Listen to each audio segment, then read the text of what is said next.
अस्सलाम वालेकुम। मैं उम्मीद करता हूँ आप सब लोग खैरियत से होंगे। अल्लाह ताला आप सबको अपने हिफ्ज़ व अमान में रखे। आज की इस वीडियो में हम बहुत ही एक इम्पॉर्टेंट टॉपिक डिस्कस करेंगे और वो स्टूडेंट्स के लिए है। और वो प्रॉब्लम यही है, जो टॉपिक है हमारा वो इसी प्रॉब्लम पर है कि हमें क्यों पढ़ना चाहिए। हमें लोग कहते तो हैं कि पढ़ो, पेरेंट्स भी कहते हैं, टीचर्स भी कहते हैं, बड़े बहन भाई भी कहते हैं और हमारे जो रिलेटिव्स हैं वो भी कहते हैं। लेकिन आज तक हम नॉर्मली ये टॉपिक कभी बहुत कम हम डिस्कस करते हैं कि हमें क्यों पढ़ना चाहिए। और अगर हम ये टॉपिक डिस्कस करें भी तो हमारा मेन फोकस किन बातों पर होता है, वो है कुछ एक्सटर्नल फैक्टर्स हैं। एक्सटर्नल फैक्टर्स क्या हैं कि आपको जो है पढ़ने के बाद अच्छी जॉब मिल जाएगी, आप जो है आप अपना फ्यूचर सिक्योर कर लेंगे, सैलरी अच्छी होगी, अमीर हो जाएंगे, घर अच्छा होगा। मतलब ये सारी बातें जो है मतलब इंसान को जो है आपके इर्द गिर्द की चीज़ें जो है वो गिनवाई जाती हैं पढ़ने के लिए, मोटिवेट करने के लिए। लेकिन आज हम इस वीडियो में जो है एक इंटरनल फैक्टर डिस्कस करेंगे कि इंटरनली हमें कैसे सोचना चाहिए कि हम क्यों पढ़ रहे हैं या हमें क्यों पढ़ना चाहिए। जैसे कि मतलब नॉर्मली आप लोगों ने देखा होगा कि एक फैमिली सिस्टम में कौन कौन से फैमिली मेम्बर्स होते हैं। हमारे माँ बाप हो गए और बच्चे हो गए। अब हमारे माँ बाप की कुछ रिस्पॉन्सिबिलिटीज़ हैं और बच्चों की भी कुछ रिस्पॉन्सिबिलिटीज़ हैं। अल्लाह ताला ने रोल फिक्स कर दिए हैं पूरी फैमिली के हर एक मेंबर के ऊपर। ठीक हो गया। अब हमारे वालिद साहब जो हैं, ठीक हो गया, जो फैमिली का कमाने वाला इंसान है, उसका काम ये है कि उसने घर में पैसे लेकर आने हैं, क्योंकि वो घर में पैसे लेकर आएगा वो इंसान तो ही घर चलेगा। अब वो हमारे वालिद साहब होते हैं। ठीक हो गया। दूसरा रोल जो है वो हमारी मदर हो गई, हमारी वालिदा हो गई। उनका रोल ये है कि उन्होंने घर का मतलब एक तो ये कि अगर वो हाउस वाइफ है तो उन्होंने घर के खाने पीने का ध्यान रखना है। दूसरी बात है कि घर का देखभाल रखना, मतलब पूरे घर को मैनेज करना है, जिसमें साथ बच्चे भी आ जाते हैं, बच्चों को मैनेज करना है। ठीक हो गया। अब जो पीछे जो रह गए वो हो गए बच्चे। ठीक है। अब बच्चों का क्या रोल है। अब बच्चे ना तो इतनी उम्र में जो है ना वो जो है घर संभाल सकते हैं, ना ही वो पैसे कमा सकते हैं। तो इन मतलब हमारी सोसाइटी में या हमारे इस दुनिया में बच्चों का जो रोल है वो स्टार्टिंग में एज अ स्टूडेंट, वो उनका रोल है सिर्फ और सिर्फ पढ़ना। ये उनके एज अ रिस्पॉन्सिबिलिटी है। लेकिन हमारे यहाँ जो स्टूडेंट्स हैं वो उसको एज अ रिस्पॉन्सिबिलिटी लेते नहीं हैं। अब वो रिस्पॉन्सिबिलिटी क्यों नहीं लेते वो हम डिस्कस कर लेते हैं। वो इसको एज अ रिस्पॉन्सिबिलिटी इसलिए नहीं लेते क्योंकि वो आगे से किसी को जवाब दे नहीं है, वो आंसरेबल नहीं है। मीन्स कि उनको फील होता है कि अगर मैं नहीं भी पढ़ूंगा तो क्या हो जाएगा, मैं खाना तो फिर भी खा रहा हूँ, मैं अच्छे कपड़े फिर भी पहन रहा हूँ, मुझे जो है अब्बू जो है पैसे फिर भी दे रहे हैं, तो इट मीन्स कि मेरी रिस्पॉन्सिबिलिटी नहीं है, मेरे ऊपर कोई डिपेंड नहीं कर रहा। ठीक हो गया। लेकिन अगर इस जगह पर अगर आप इमेजिन करें, फॉर एग्जाम्पल आपके घर में जो पैसे कमाने वाला इंसान है वो पैसे कमाना छोड़ दे, वो अपने रिस्पॉन्सिबिलिटीज़ को छोड़ दे, तो क्या बनेगा उसके बच्चों का। बिल्कुल घर में पैसे आना बंद हो जाएंगे, सब काम हो जाएंगे। ठीक है, ठीक हो गया। अब ये सारा काम जो है एक बंदे ने अपनी रिस्पॉन्सिबिलिटी छोड़ी और पूरी फैमिली का जो वो एक सिस्टम चल रहा था वो खराबी की तरफ जाना शुरू हो गया। यहीं पर आप एक मिनट के लिए ये सोच लें, फॉर एग्जाम्पल आपके घर में जो घर को मैनेज करने वाला इंसान है, मीन्स कि आपकी वालिदा, ठीक है, अगर वो अपने रिस्पॉन्सिबिलिटीज़ को छोड़ दें, मीन्स कि वो घर को मैनेज करना छोड़ दें, वो बच्चों की देखभाल करना छोड़ दें या वो खाना बनाना छोड़ दें, तो अब क्या होगा।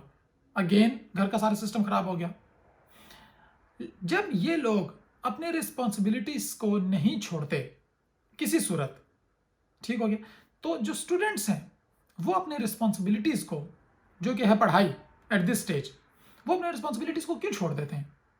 वो छोड़ते इसलिए क्योंकि उनके जहन में बहुत सारी ऐसी बातें होती हैं जो कि उस टाइम पे इम्प्लीमेंट नहीं की जा सकती। अब बहुत सारे स्टूडेंट्स से अगर पूछें जिनको पढ़ने का दिल नहीं करता तो वो यही कहेंगे, या जो पढ़ते नहीं वो यही कहेंगे हम बिजनेस करना चाहते हैं। अगर आप फर्स्ट ईयर या सेकंड ईयर के स्टूडेंट हैं और अगर आपकी एज जो है वो 17 से 18 साल से भी नीचे है, तो उस टाइम पे आप जो है बिजनेस तो कर नहीं सकते, ये बात तो फॉर श्योर हो गई। तो उस टाइम आपकी रिस्पॉन्सिबिलिटी पढ़ना ही पढ़ना है।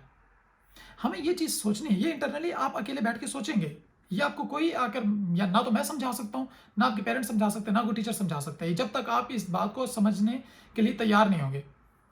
अगर हमारे पेरेंट्स हमारे फायदे के लिए अपने रिस्पॉन्सिबिलिटीज नहीं छोड़ सकते तो हम अपने ही फायदे के लिए रिस्पॉन्सिबिलिटीज की छोड़ देते हैं। ठीक हो गया।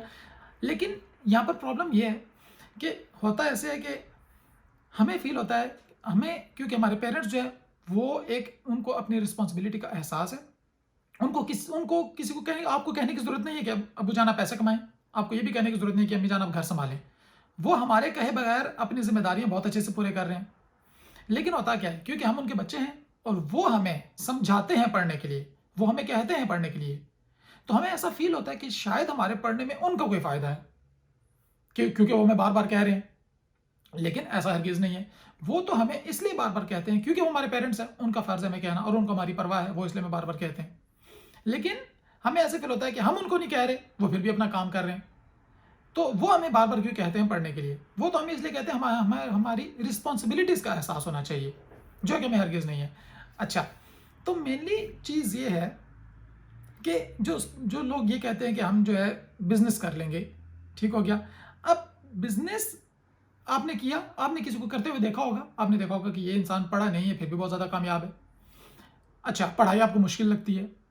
आपने दूसरे उस इंसान को बिज़नेस करते हुए देखा, लेकिन आपको नहीं पता कि वो क्या-क्या काम करता है या वो कितनी मेहनत करके यहाँ तक पहुँचा है। अगर आप पढ़ाई को मुश्किल होने की वजह से छोड़ देते हो आज, तो इस बात की क्या गारंटी है कि कल को आप जब बिज़नेस स्टार्ट करते हो, तो उसमें कोई मुश्किल आएगी तो आप उसको नहीं छोड़ोगे? हो सकता है उसमें उससे भी ज़्यादा मुश्किल हो। अगर आपको इस बात का यकीन नहीं आता, तो आप बहुत सारे ऐसे लोग, जो अब पढ़ाई वाली एज से आगे निकल चुके हैं, जो अब एक ये कह लो कि सीनियर सिटीज़न्स बन चुके हैं या जो अपनी प्रोफ़ेशनल लाइफ़ में एंटर कर चुके हैं, आप जाके उनसे पूछ सकते हैं, जिन्होंने पढ़ाई नहीं की किसी भी वजह से, आप उनसे पूछ सकते हैं। तो आज उनके बहुत सारे रिग्रेट्स में से एक रिग्रेट ये भी होगा कि काश हम उस टाइम पढ़ लेते। जब हमारे पेरेंट्स ने हमें कहा था काश हम उस टाइम पढ़ लेते। तो ये एक इंटरनल फैक्टर है। ये कोई बंदा आपको एक्सटर्नली नहीं बता सकता। ये आपको कोई फिज़िकल चीज़ें नहीं गिनवाई जा रही कि पढ़ोगे तो ये मिलेगा या पढ़ोगे तो वो मिलेगा। ये आपको इंटरनली सोचना है कि मेरा घर में ये रोल है, मेरा एक रिस्पॉन्सिबिलिटी है पढ़ना। मैं ना तो किसी के ऊपर कोई एहसान करूँगा पढ़ के, ना ही मैं किसी का फ़ायदा करूँगा। ये मेरा ही फ़ायदा है। सिर्फ़ फ़ायदा मतलब आपको नज़र इसलिए नहीं आता क्योंकि लॉन्ग रन में फ़ायदा है। अभी आपको थोड़ा पढ़ना पड़ता है, वो आपको थोड़ा पेन फ़ील होता है, तो हम लोग पढ़ाई छोड़ देते हैं। या पढ़ने से हम बिल्कुल आप ऐसा कह लें कि हम एज़ अ फॉर्मेलिटी पढ़ाई करते हैं, जैसे हम किसी और का फ़ायदा करेंगे, अपना नहीं। तो इस वीडियो में हमने जो मेनली डिस्कस किया है वो ये है कि पढ़ाई करना हर स्टूडेंट की रिस्पॉन्सिबिलिटी है। ठीक हो गया? आप किसी को फ़ेवर नहीं कर रहे। अगर कोई ऐसा इंसान है जिसको आप फ़ेवर कर रहे हैं तो जस्ट आप खुद हैं। आप किसी का फ़ायदा नहीं कर रहे, ना माँ-बाप का फ़ायदा कर रहे, ना रिलेटिव्स का, ना दोस्तों का। पढ़ के आप अपना फ़ायदा करते हैं। ठीक हो गया? पेरेंट्स आपको बार-बार इन रिस्पॉन्सिबिलिटीज़ की याद नहीं करवाएँगे। लेकिन ये ख्याल आपको रखना है। ये फैक्टर्स आपको याद रखने हैं और एक्सटर्नल फैक्टर्स वो तो हैं ही हैं। लेकिन ये इंटरनल बात थी। तो मुझे उम्मीद है कि इस वीडियो से आपको कुछ ना कुछ नया सीखने को ज़रूर मिला होगा। अगर ऐसा हुआ है तो इस वीडियो को अपने दोस्तों के साथ, रिश्तेदारों के साथ ज़रूर शेयर कीजिए और हमारे चैनल को ज़रूर सब्सक्राइब कर लीजिए। इंशाल्लाह इस वीडियो से, इस चैनल से आपको बहुत सारी ऐसी ऐसी वीडियोज़ मिलेंगी जिनसे आपको ज़रूर कोई ना कोई फ़ायदा पहुँचेगा। तो मेरी आपसे मुलाकात होगी इंशाल्लाह नेक्स्ट वीडियो में। तब तक के लिए अपना ख्याल रखिएगा। अल्लाह हाफ़िज़।